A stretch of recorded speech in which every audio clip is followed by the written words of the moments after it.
भाइयों और बहनों, राष्ट्रपति जी ने आपातकाल की घोषणा की है। इससे आतंकित होने का कोई कारण नहीं है। राम भारत, जय श्री राम, वंदे मातरम। द लखनऊ डायलॉग्स पर आप सभी का बहुत बहुत स्वागत है। बहुत इम्पोर्टेंट वीडियो है, बहुत ही ज़्यादा दर्दनाक वीडियो घटना है, वो मैं लेकर के आई हूँ। अभी जैसा कि आपने सुना कि राष्ट्रपति ने आपातकालीन घोषणा कर दी गई है, उसमें घबराने का विषय नहीं है। ये इंदिरा गांधी कह रही हैं फ़खरुद्दीन अली अहमद के लिए, जो उस समय के तत्कालीन प्रेसिडेंट हुआ करते थे। कहते हैं कि इतिहास खुद को दोहराता है, हिस्ट्री रिपीट्स इटसेल्फ। मगर अगर हम अपने पास्ट से कुछ सीखते हैं और ये नहीं भूलते हैं कि हमारे रूट्स क्या हैं, हम कहाँ से आए हैं, तो ये निश्चिंत हम कर सकते हैं कि ये चीज़ दोबारा नहीं दोहराई जाएगी।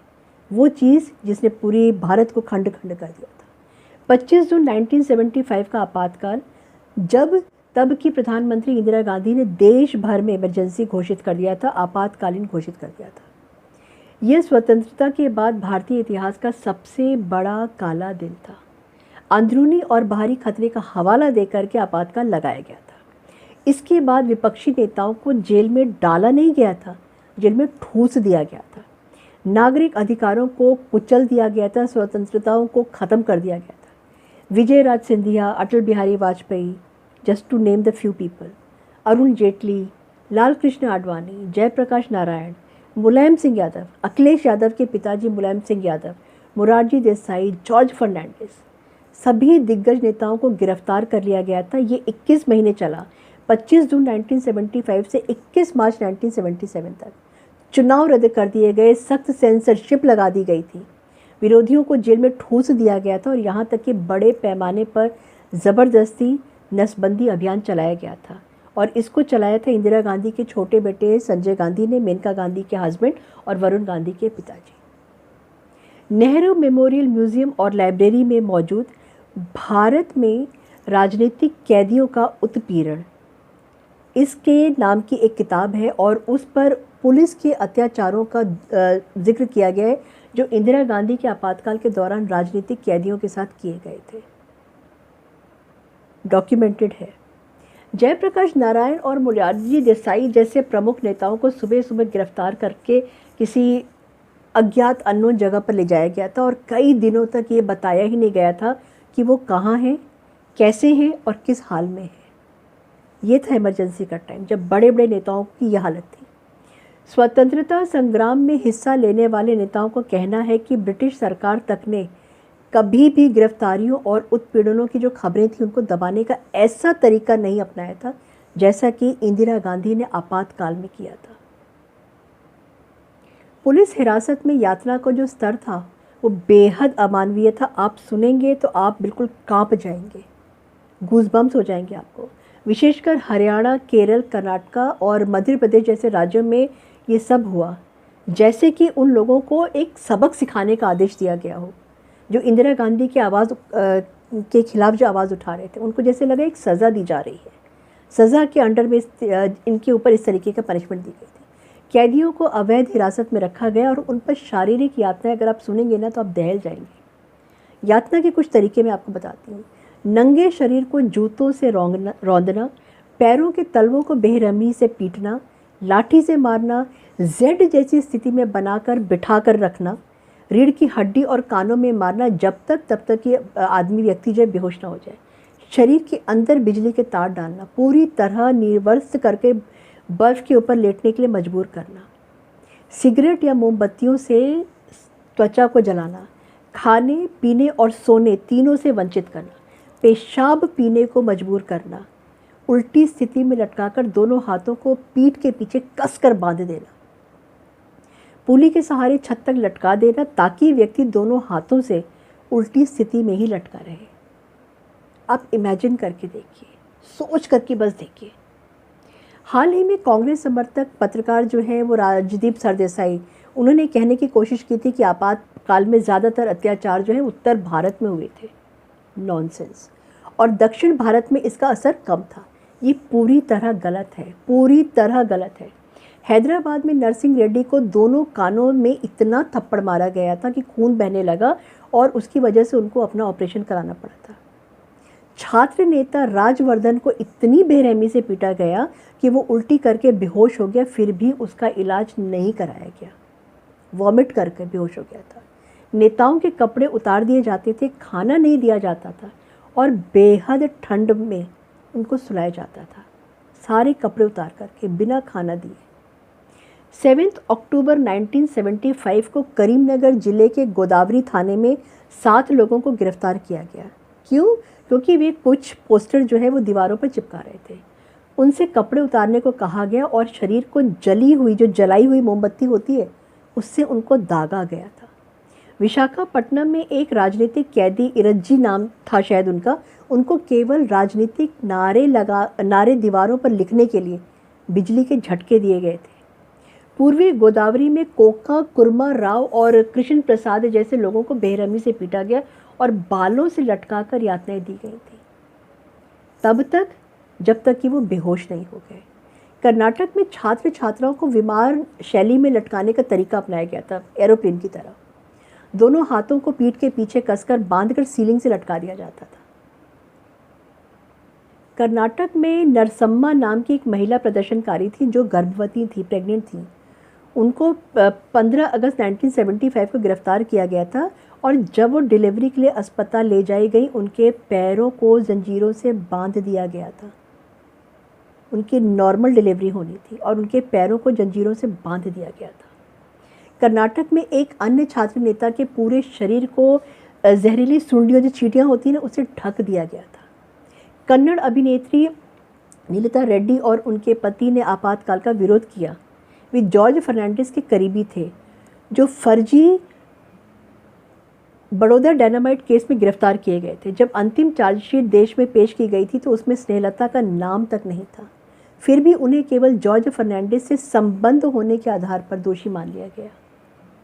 उन्हें बिना मुकदमे के 8 महीने तक बेंगलुरु सेंट्रल जेल में रखा गया, जहां उन पर जुल्मों की इंतहा कर दी गई थी और अमानवीय परिस्थितियों में सॉलिटरी कन्फाइनमेंट में उनको डाल दिया गया था, अकेले अलग थलग कर दिया गया था। तबीयत बिगड़ने के चलते 15 जनवरी 1977 को उन्हें रिहा किया गया था, मगर सिर्फ 5 दिनों के बाद उनका निधन हो गया था। शी पास्ट अवे, उनकी डेथ हो गई थी। केरल में नग्न करके लोगों को बेरहमी से पीटना एक साधारण तरीका बन गया था। नेताओं का सर घुटनों के बीच में डालकर, घुटनों के बीच में दबाकर उनको पीटा जाता था, तब तक जब तक कि वह बेहोश ना हो जाए। भारत माता की जय और वंदे मातरम जैसे नारे लगाने वालों को ले जाया जाता था और 10, 12, 13, 15 सिपाहियों से उनको बेरहमी से उनको पिटवाया जाता था। आज ये मुद्दा कांग्रेस और उसके सहयोगियों के शासित राज्यों में विवादास्पद है, बट नेचुरल है। डिब्रूगढ़ और गुवाहाटी जेल में सीपीएम नेता रॉबिन कलिता को अगस्त 1975 में मीसा के तहत गिरफ्तार किया गया था और इलाज में लापरवाही के चलते उनकी मौत हो गई थी। राजस्थान में राजनीतिक कैदियों को बिजली के झटके देना एक साधारण तरीका था, बहुत नॉर्मल प्रोसीजर था। दिल्ली में जब हेमंत कुमार बिश्नोई दिल्ली विश्वविद्यालय संघ सचिव थे, उनको जब गिरफ्तार किया गया तो उन्हें उल्टा लटकाकर बेरहमी से पीटा गया। उनकी जो स्किन था, उनकी जो त्वचा थी, उसको जलाई गई और उस जली हुई त्वचा पर मिर्च का पाउडर डाला गया था। बावजूद इसके कि उन पर कोई भी मामला दर्ज था ही नहीं। महावीर सिंह दिल्ली विश्वविद्यालय के छात्र थे, उनको इतना पीटा गया कि उनकी त्वचा जो है शर्ट से रिएक्शन करने लगी। शिव कुमार शर्मा नामक एक अन्य छात्र को मिर्च का धुआं ज़बरदस्ती सुंघाया गया था, वो शायद अज़मैटिक थे। जूतों और राइफल की बट से पीटा गया। अश्विनी कुमार नामक एक और छात्र नेता थे, उनको थाने में लटकाकर सीने के ऊपर जूते पहनकर सिपाहियों से रौंदवाया गया था। हरियाणा में तो राजनीतिक कैदियों को पूरी तरह नग्न करके ठंडे पानी में डुबोकर सड़कों पर ले जाया जाता था, चलवाया जाता था और उन्हें नींद से भी वंचित रखा जाता था।